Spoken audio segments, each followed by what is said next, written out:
నేను కూడా పెద్దవాడిని అయిపోయాను కదా. నాన్నకి బావంటే ఖచ్చితంగా అతను బంగారి వాళ్ళ నాన్నే అయి ఉండాలి. అయ్యా, నాకు ఇంకొక హెల్ప్ చేస్తారా? చెప్పు బాబు.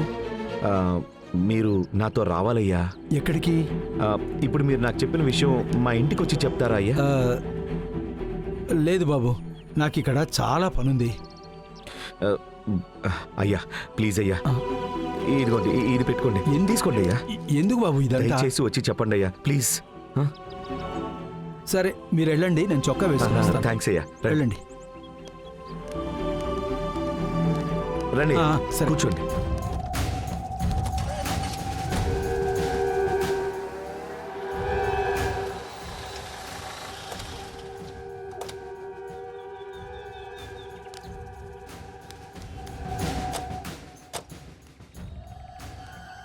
మావయ్య, ఇదే ఆవిడ చెప్పిన ఇల్లు.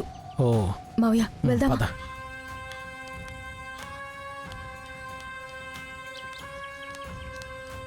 అక్క,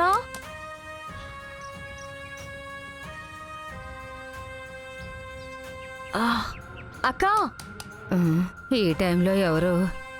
అక్క,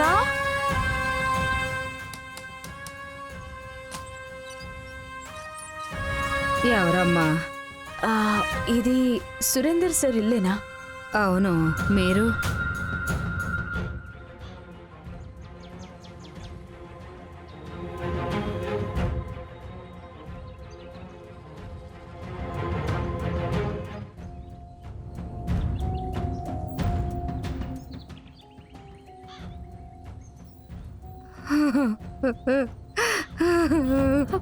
అక్క, ఎందుకక్క ఏడుస్తున్నారు? మీకు చేసిన పాపానికి ఆ మనిషి ఏ పరిస్థితిలో ఉన్నాడో మీరే చూడండి అమ్మా.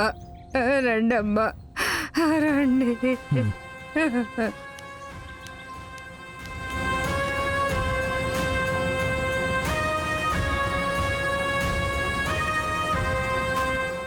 ఎదుగో చూడవయ్యా, చూడు. నువ్వు డబ్బులు తీసుకుని యాక్సిడెంట్ చేసి చంపాలనుకున్నావు కదా, ఆ మనిషి తిరిగి వచ్చాడు. చూడవయ్యా, నువ్వు చేసిన పాపానికి ఆయన్ని క్షమాపణ అడగవయ్యా. డబ్బులు కాసపడి చేయకూడని పనులన్నీ చేసి ఇలా అయిపోయా. ఊరే ఎన్ని హంతకుణ్ణి చూసినట్టు చూస్తోంది. తప్పు చేసినవాడు చట్టం నుండి తప్పించుకోవచ్చేమో, మనం కొలిచే దేవుడి నుండి తప్పించుకోలేము. అందుకే దేవుడు ఇన్ని మంచాన పడేశాడు. డబ్బులు తీసుకునేసరి ఈయన పనిచేశాడు, కానీ అప్పుడు తీసుకున్న డబ్బులు ఈయన మందులకే సరిపోతున్నాయి. ఈయన నాకు తాళి కట్టిన పాపానికి ఎప్పటి వరకు నేను కూలి పని చేసుకుని వచ్చి కాపాడుకుంటున్నాను. ఈయన చేసిన పాపానికి నేను శిక్ష అనుభవిస్తున్నాను. అమ్మా, మీ ఆయనకి డబ్బులు ఎవరిచ్చారో ఏమైనా తెలుసా? నాకేమీ తెలియదు సార్. ఒకరోజు ఉన్నట్టుండి కట్టలు కట్టలు డబ్బులు తెచ్చాడు. ఏంటి, ఎక్కడిది, ఎవరిచ్చారని అడిగితే దానికి నన్ను కొట్టాడు. ఈ రోజు నుండి మనకి ఏ ఇబ్బందులు ఉండవని చెప్పాడు. ఆ తర్వాత ఈయన చేసిన పనులు కొద్ది కొద్దిగా నాకు తెలిసాయి. మావయ్య, ఆయన అడగండి మావయ్య. ఈయన మాట్లాడగలడా? మాట్లాడలేడండి. ఏదో కాళ్ళు చేతులు ఊపి సైగలు చేస్తాడంతే. కొన్ని కొన్ని అర్థం అవుతాయి, కొన్ని కొన్ని అర్థం కావు. అయ్యా, మీకు ఎవరు డబ్బులు ఇచ్చారు, నన్ను ఎవరు చంపమన్నారు అని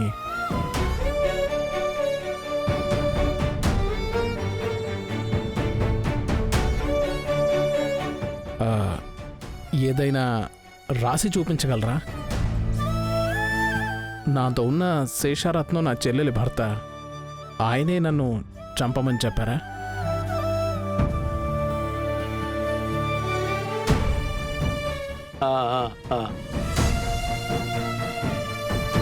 బంగారి, నాకు ముందే తెలుసు ఆయన్ని ఆ పని ఎవరు చేయమని చెప్పారో అని ఎలా అడగడం. అందుకే శేషారత్నం పేరు చెప్పి అడిగాను.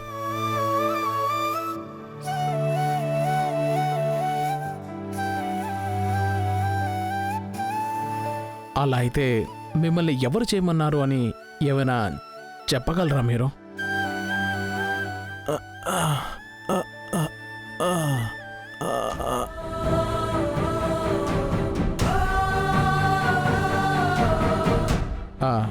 ఏమంటున్నారమ్మా?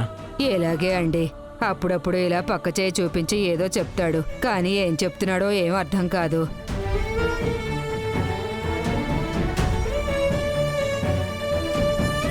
ఏమండి, ఏం చెప్తున్నారండి?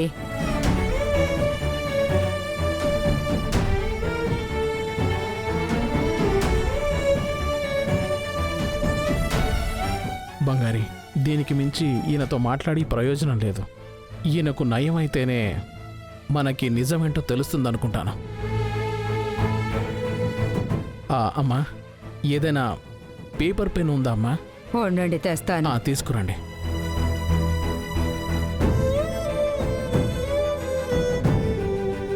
మన ఫోన్ నంబర్ రాసిద్దాం. ఇదిగోండి సార్.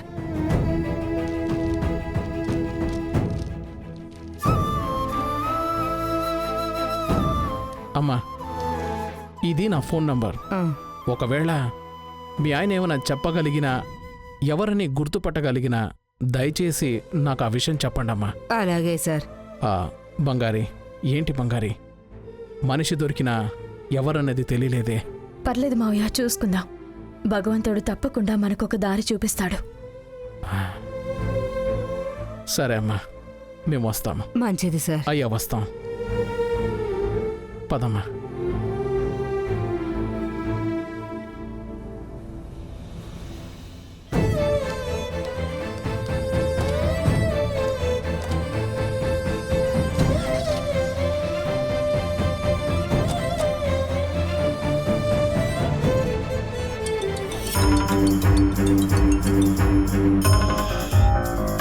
హలో సార్, దొరగారేనా? అవును. మీ అల్లుడు రవి వచ్చి మెకానిక్ని మీట్ అయ్యి ఏదేదో మాట్లాడుతున్నారు సార్. ఏంటయ్య అంటున్నావు? వాళ్ళు ఏం మాట్లాడుకుంటున్నారు, దేని గురించి అన్నది ఏమైనా విన్నావా? నాకదేం వినపడలేదు సార్. మీరే కదా ఆ మెకానిక్ని వాచ్ చేస్తూ ఉండమని చెప్పారు, అందుకనే దూరం నుంచి చూశాను. ఇద్దరూ ఏదో మాట్లాడుకొని కారులో బయలుదేరారు సార్.